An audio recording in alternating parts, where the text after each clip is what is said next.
साथी जोहार। आज फिर बात करने के लिए आए हैं आपसे।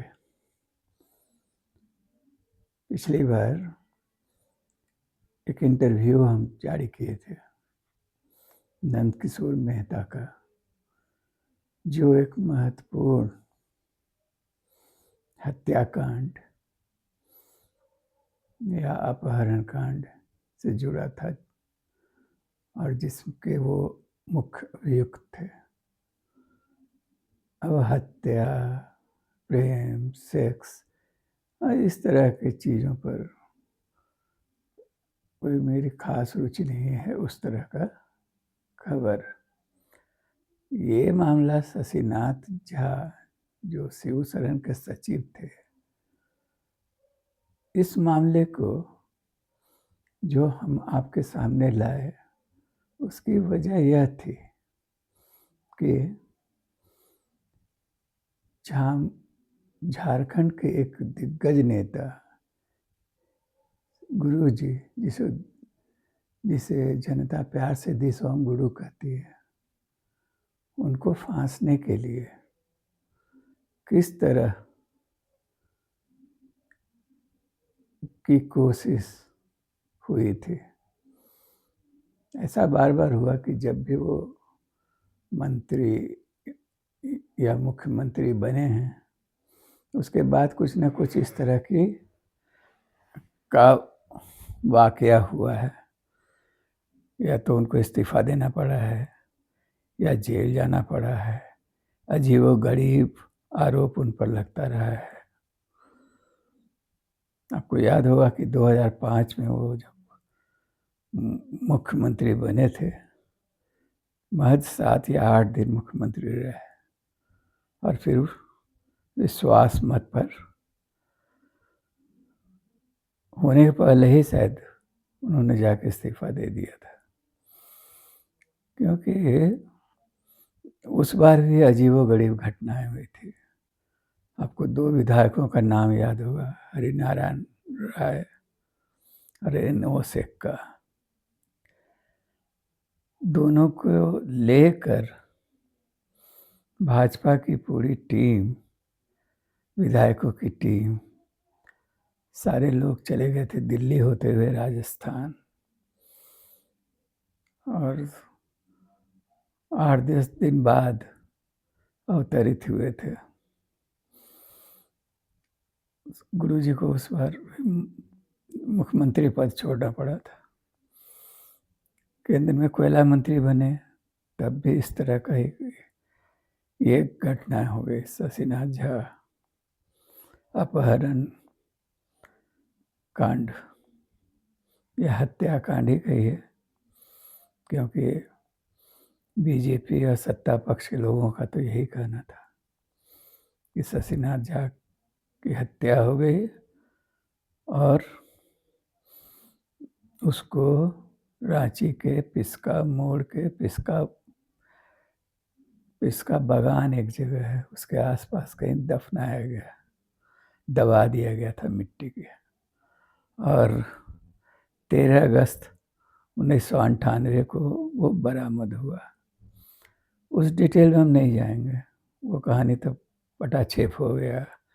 पिछला इंटरव्यू जो है उसमें सारी बातें जो मुख्य अभियुक्त उस केस के बनाए गए थे, उनके जुबान से आप सुन चुके हैं।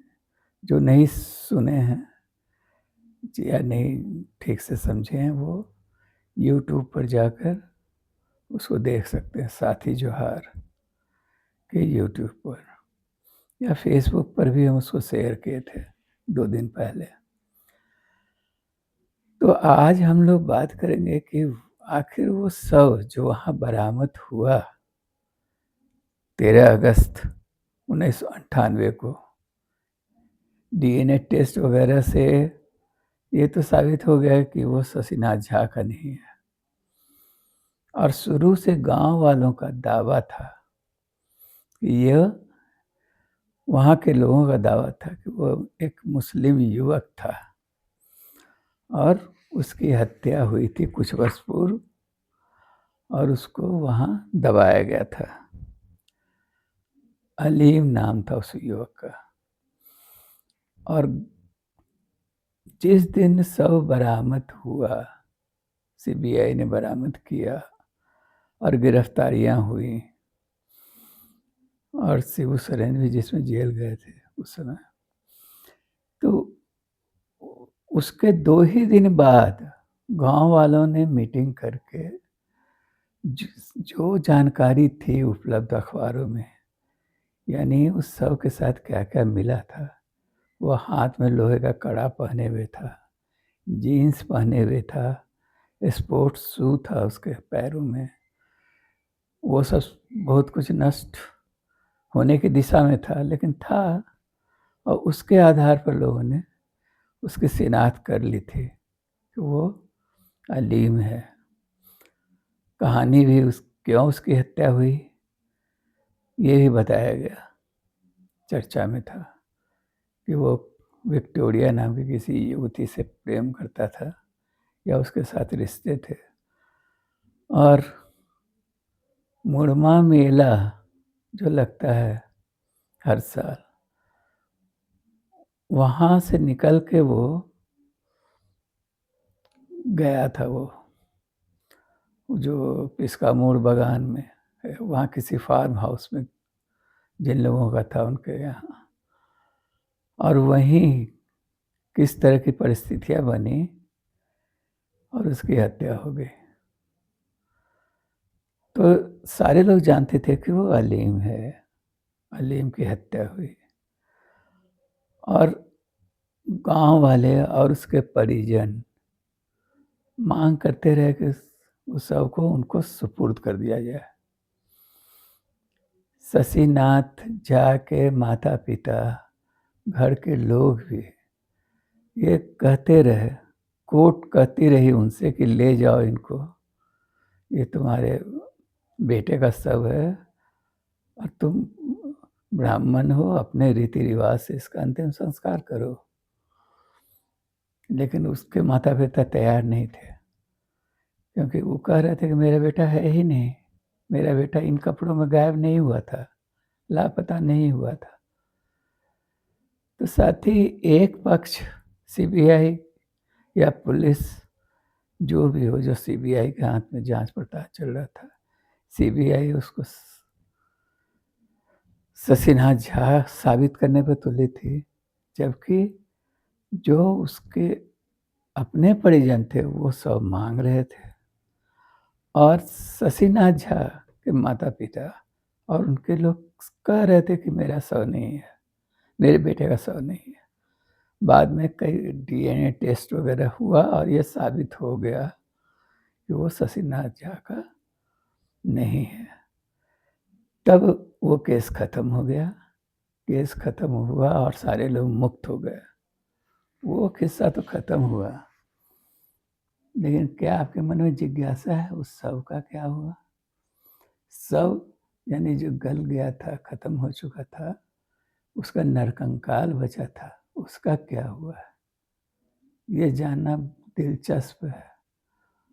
और उससे ये भी पता चलता है कि खुफिया एजेंसियां अपने आकाओं के इशारे पर किस तरह का भयंकर काम सब करती हैं। आप अब इसको ज़्यादा विस्तार नहीं जाएंगे आज ये मेरे रुचि का विषय नहीं है, लेकिन तो भी बताना जरूरी है कि किस तरह गुरु जी को जैसे सम्मानित व्यक्ति को राजनीतिक प्रतिद्वंदी चुके थे वो भाजपा के, भाजपा को लगता था कि जब तक गुरु जी और झामुमो समाप्त नहीं होगी, उनका अस्तित्व खत्म नहीं होगा, तब तक वो यहाँ पैर नहीं पसार सकती है। इसलिए वाजपेयी जी के प्रधानमंत्री और आडवाणी के मुख्यमंत्री बनते ही ये षड्यंत्र शुरू हो गया, ये केस खुल गया फिर। और इस पर जो हुआ वो हम पिछले एपिसोड में आपको बता चुके हैं, आप चाहिएगा तो उसको देख लीजिएगा। आज केवल ये बताएं कि उस सब का अंत में हुआ क्या था। जब को सर्वोच्च न्यायालय में से सारे लोग बरी हो गए तो कुछ दिन बाद अलीम यानी उस मुस्लिम युवक के परिजनों ने आवेदन दिया कि भाई मेरा सब अब मेरे परिजन का, मेरे भाई का सब हमको लौटा दिया जाए, जो भी है अवशेष उनका, उसको हम लोग अपने तरीके से अंतिम संस्कार करेंगे। वो केस रांची में ही चला, माने हाई कोर्ट, यहाँ के हाई कोर्ट में, यहाँ के कोर्ट में, अदालत में, क्योंकि शशिनाथ झा का अपहरण तो दिल्ली में हुआ था, धौला कुआं से, या गायब हुए थे वो वहाँ से, लेकिन और इसलिए वहाँ के हाई कोर्ट में 30 हजारी में और सुप्रीम कोर्ट में वो सब मामला चलता रहा, बरसों, कई बरस चला, और अंत में वो सारे लोग निर्दोष साबित हुए। अभी सब ही नहीं मिला उनका, वो शशिनाथ झा का सब था ही नहीं। लेकिन चूंकि जो युवक था अलीम, उसकी हत्या रांची में हुई थी, इसका मोड़ में के आसपास हुई थी, इसलिए यहाँ के कोर्ट में, अदालत में दावा किया गया कि लौटा दिया जाए। 13 में गायब हुआ था, 16, 3 बरस लगा था इस फैसला में। 16 के बाद, 2016 के बाद मांग की गई कि भाई अब हमको अब तो दे दिया जाए उसका बचा खुचा जो भी अवशेष है, और ये संविधान सम्मत अधिकार है कि अपने प्रियजन का हम अंतिम संस्कार अपने तरीके से कर सकें। लेकिन शुरू में कोर्ट बहुत प्रयास के बाद उसको एक्सेप्ट किया और फिर नोटिस दिया गया सीबीआई को भी और झारखंड पुलिस को भी। इन लोगों ने फिर कुछ कहा अपना, उतना डिटेल्स में क्या बताया आपको, और हम वहाँ मैंने कोर्ट में चलता रहा, फिर यहाँ से मामला खारिज हो गया। फिर माने वो लोग देने के लिए तैयार नहीं हुए।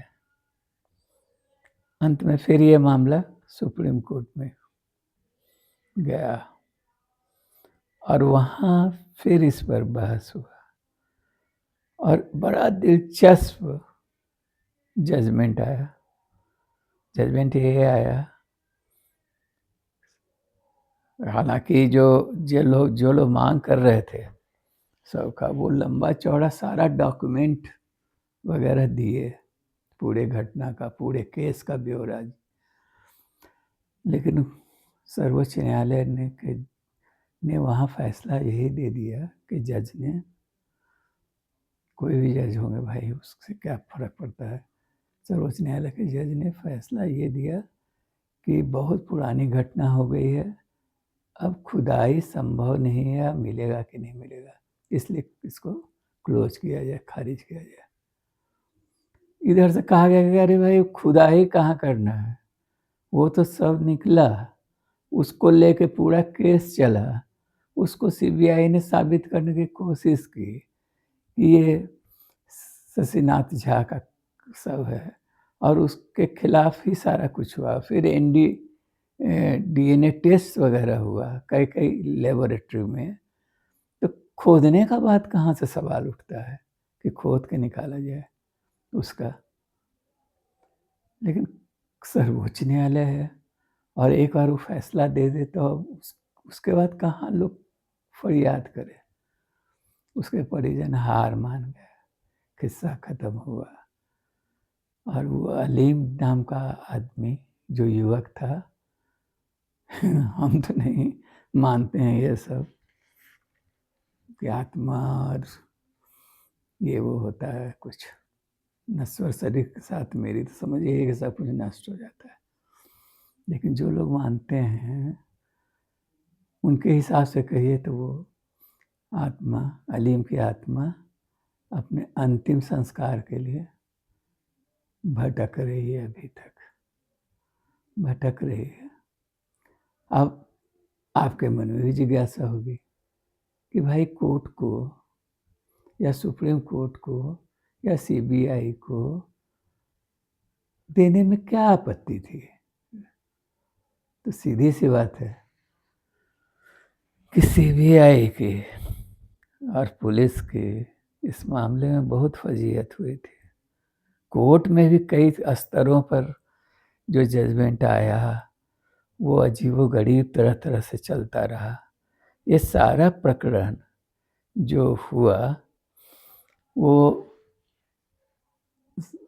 सीबीआई की प्रतिष्ठा दांव पर लगी हुई थी, और यदि वो अंतिम दम तक, माने जिसको कहते हैं रस्सी जल गई ऐंठन नहीं गया, यानी कोर्ट में हार गए वो शशिनाथ झा का शव है, उसके बावजूद वो उसको नहीं दिए, क्योंकि उसके बाद तो तब तो हो जाता है कि कितना बड़ा इन लोगों ने स्कैंडल किया था, कैसे एक दूसरे के शव को शशिनाथ झा का बताकर शिबू सोरेन, सूरज मंडल या और लोगों को फांसने की कोशिश हुई थी। इसलिए वो सब या उसके बचे अवशेष अभी भी हो सकता है उन लोगों के पोजीशन में होगा, और ये लोग तो हार मान गए और कितना लड़ते हैं। तो ये कहानी है, और इस कहानी से अंतिम जो निष्कर्ष यही निकलता है कि किस तरह सत्ता के शीर्ष पर बैठे लोग या जो भी हों, वो विपक्ष के नेताओं को दबाने के लिए, कुचलने के लिए, उनको फिनिश करने के लिए किस हद तक जा सकते हैं।